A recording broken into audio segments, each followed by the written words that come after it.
Mark Davis meeting with Josh McDaniels in the office for a long amount of time, and this is not the first time this guy has had to meet with him privately after a game. For the Las Vegas Raiders, head coach Josh McDaniels has actually broken a ton of records. He allowed the Raiders to give up their biggest halftime lead in history when he lost to the Arizona Cardinals, and now he has given the Raiders their first blowout since 2014. Paul Gutierrez confirming that yes, this is the first time the Raiders have been shut out since 2014 against the St. Louis Rams when Derek Carr was a rookie and when Dennis Allen was not the head coach of the Saints, but instead the head coach of the Raiders. And Alvin Kamara said because Dennis Allen is the former head coach of the Raiders, we're going to make sure we whoop the Raiders' ass. And to be quite frank, they delivered on their promise. The Raiders were absolutely obliterated in this game. Derek Carr gave Josh McDaniels no favors either. Derek Carr, the nearly 10-year veteran, struggled to even gain 100 yards in this game. He finished on the day with 101 yards. That is absolutely embarrassing. And Josh McDaniels took responsibility for this loss. He said, put it all on me, put it all on me. Yeah, buddy, I think we're all putting it on you. Don't worry. You don't got to let us know. Trust me, we're putting it on you. Again, like I said, if you're going to point a finger, point it at me. Obviously, I need to do a better job of getting us ready on game day. But no. And Derek Carr usually has that same tone, but instead he talked about practice. The Raiders need to practice better, and he did say this was an absolutely embarrassing loss. That's just embarrassing. We can't have that. That right there is embarrassing, and that should never happen, especially with the group of guys in that locker room. And when you look at this whole loss altogether, usually you can kind of find some silver lining. You can say, hey, some people made some plays here. Hey, I like this side of the football at least. But this is one of those losses that was a true team loss. There was nothing positive at all in this game for any side of the football. Derek Carr was hit 9 times today, gave up 3 sacks plus a sack on Jarrett Stidham, so the Saints had 4 sacks altogether. Well, the Raiders had 0 sacks against the Saints, a Saints team that is not a great team, also missing Michael Thomas at wide receiver, also missing Jarvis Landry at wide receiver, and missing Marshawn Lattimore on the defensive side of the ball at cornerback. So this is a depleted Saints team that just straight up wrecked the Raiders, and the Raiders couldn't touch them once when they were on defense,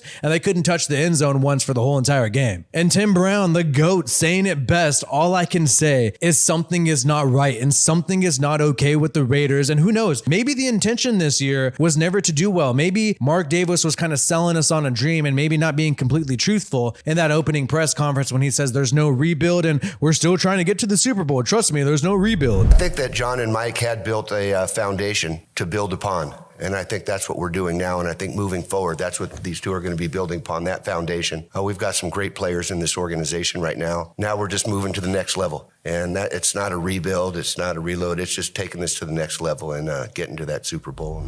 So either the Raiders are lying to us, they wanted us to pump the brakes, they wanted us to know that, hey, this is a new team, a new scheme, new players with new coaches, hey, there's no way we can go to the playoffs this year. Either that's the case, or they really truly believe they can go deep this year and they're just totally shitting the bed. Charles Woodson knows there's nothing he can do besides put his face in the palm as he looks in disgust as his favorite team continues to take L's and L's, especially against a New Orleans Saints team who going into this game was 2-5. If you want to be competitive this year, if you want any hope for your season to touch the wild card, you got to beat teams that are 2-5, buddy. I'm sorry. But instead, the Raiders made Andy Dalton look like he's freaking Peyton Manning in his prime, and the Saints made Derek Carr look like he's Andy Dalton. Like I said, man, 100 yards to Derek Carr. It's so funny. So Derek Carr picked up 100 yards in garbage time. Stidham got 72 yards. He almost got as many yards as freaking Derek Carr in one drive. Let's not start this whole start the Stidham hype train, though, man. He did it in garbage time when the Saints defense was just taking a chill pill. And Josh Jacobs still had 43 yards, 4 yards to carry, and you saw us at 3rd and 1 early in the game.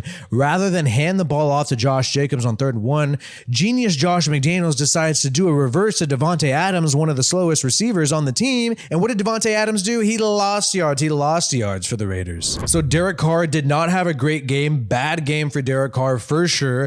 Throwing some high passes, holding on to the football way too long. And I don't know if nobody's open or this dude's just too scared to make an aggressive throw. He usually is kind of aggressive and it gets him in trouble, but either no wide receiver is open, even though he's able to hold on to the football for like 3 to 5 seconds, which is a shitload of time, or he's too indecisive, not calm in the pocket, and not able to make the aggressive aggressive throw when he needs to. But either way, I don't think any quarterback would have made a difference today. I think the Raiders sucked in every asset of the game other than pass protection. I will say I do think the offensive line gave the Raiders some time in pass protection. But Josh McDaniels is saying point the finger at him for a reason, because he knows that he's not up to par. He knows Mark Davis had that private meeting with him after the Tennessee Titans game. And you often wonder, how long is this guy's contract? That's the one thing that we don't know. When we hired John Gruden back in 2018, we knew his contract. Everybody talked about the 10-year, $100 million contract, $10 million a year. We don't know the length of Josh McDaniels' contract. We don't know the investment that Mark Davis made in Josh McDaniels. What if we're stuck with Josh McDaniels because he gave him the bag? We don't know that. And quite frankly, I think the fans deserve an answer based on how shitty this year's gone so far.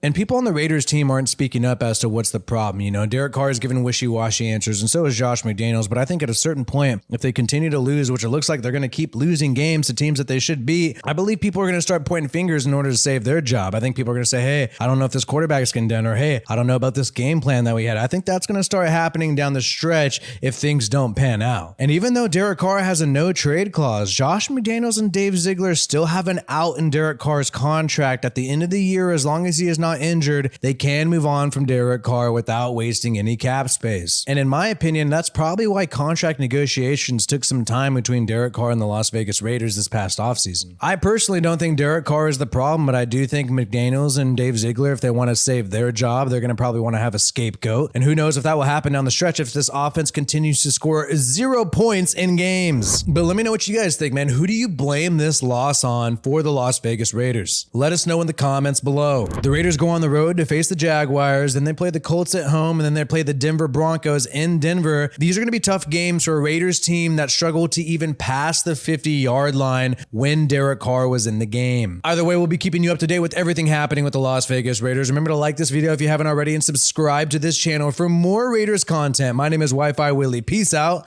and I hope you have a good one.